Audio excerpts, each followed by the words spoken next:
Okay, let's try one last thing. Now, I've already shown you a few things, and I admit I had a hand in them. I can take some credit for them.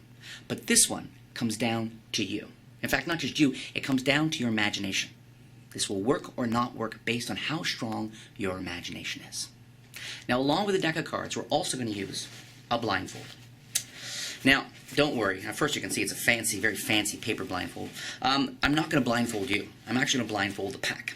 I'm going to ask you to reach over in a moment and lift off some of the cards in the deck. However, the key to this is that you cut as many cards as you want. You can lift off 3 cards, lift off half the pack. Make sure you really feel the pack and make sure we're on to this as fair as possible. Just lift off some cards, just a few inches, wherever you feel like it. Reach on over. Wherever you feel like it.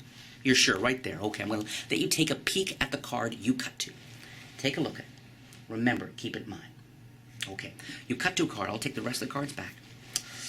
Cover the pack like this. Now, normally, if I were performing live for people, like a restaurant or a banquet, I would hand them the deck of cards at this point, and really build the effect from there. But we'll do it here in studio just like this. I'll keep the deck in full view, though.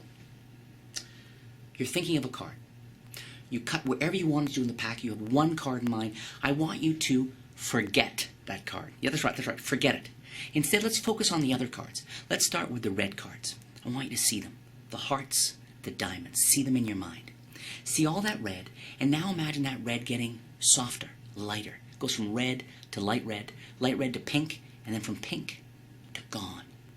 Think of all those hearts and diamond cards. They used to have ink on them. Now they're blank in your mind. Now let's go to the clubs and spades. Again, all that black ink gets softer, fades. Black to gray, from gray to gone. Blank, gone. Let's work with the backs now. Think of all the red ink, all that red ink. Imagine the red ink again going from dark red to light red, from light red to pink, from pink to gone. Now I ask you to focus on every card but your card. I want you to see right there, well, that's already promising. Right there. A blank. A blank. In fact, my guess is, and I trust you here, that, yeah, as I thought you would, every single back of the card, they're all blank. Now let's take a moment to look at the faces. Oh, yeah, look. Blank, blank, blank, blank. All blank. Every single card. Except for one card, which I'm pretty sure is the one card you had in mind. And what makes this such a strong closing effect, apart from the drama, apart from they can cut the pack anywhere they want, what makes it so strong is at this point I can hand out literally every single card in the pack and they can be closely examined. Reputation making magic is about images. It's one of the keys to really creating magic that people will hold on to in their brains for a long time. Images. And this image alone, lay people have never even seen a single playing card. It's clearly a playing card with the corners and that's blank on both sides. This is a strange thing. If they found this on the sidewalk and picked it up, they wouldn't know it was a playing card. But they would know that it seems strangely glossy, that like there's something a little odd about this. The fact that you have an entire pack at the end that you can hand out, this image alone, when they unwrap the paper napkin, because I always have them do it at the end, and I don't always use a paper napkin incidentally. You can use a paper napkin. I've used a sheet of newspaper.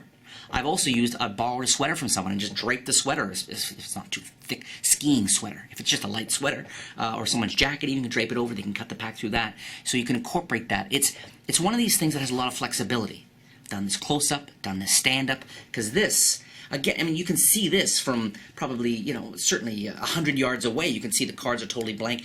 And the gesture, the action of handing the cards to somebody reads and communicates to everybody in the space, no matter how many people are there, that the cards somehow are blank and now can be examined. Everything is copacetic. It's real. The magic, the mentalism, it's real. This is a combination of magic and mentalism, of course, because what happens is magical, but the whole thing happens in their brain. And I really focus on that. It's so much fun. As a closer, this is just like very hard to beat because it takes all the focus from you and puts it on them, puts the onus on them. They do everything. And the core to this, the inspiration behind this whole effect was this force. That there's a technique involved with this. Very old idea that not a lot of magicians know. Because what you need to know, though, as magicians, as someone considering using this, is first, there is literally no real sleight of hand, number one. Number two, the pack works with any poker-sized deck in the world. I don't care what brand you love. Any brand of poker cards you use, you can incorporate those cards with the special deck. That's something you need to know. It's not just with Bicycle brand. I mean, I love Bicycle. I use Bicycle for lots of reasons. But whatever cards you can use with this special deck.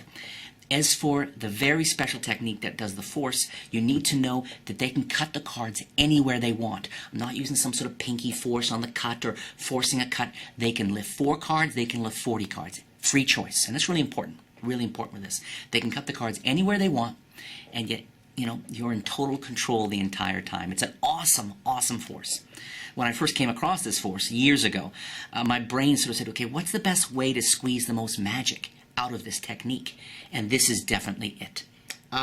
Yeah, it's just really strong, really visual, close-up, stand-up, easy to do, surefire, and the fact you can hand everything out at the end just drops jaws every single time.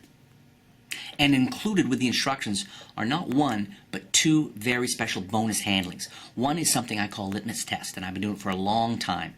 And it's a little bit of sleight of hand, real basic stuff. It's, I think, a really inspired structure, again, about having a card go from blank to face to back, and it's all with a thought-of card. And I've been using that for a long, long time. It's a great opening effect, actually. While this effect, Brainwash, is actually a great closing effect, LITMUS is a great opening effect. Really perfect for walk around, perfect for banquets. I also include, for the very first time available anywhere, my signed card version of Brainwash, because to do it in this way is great, but if you can do it with a signed card, you get that extra level of investment from the audience. And the final image spreading through, and they're all blank, both sides, except for the one signed card. I don't think it makes it a better effect necessarily, but it's a great option to have, particularly in those shows, those really special shows where you want to take everything to that next level, right? I mean, there's something about having a signed card that so often takes the magic up a notch or two, because of the visuals and because of the emotional investment and all that stuff. So both those bonus effects come complete with Brainwash.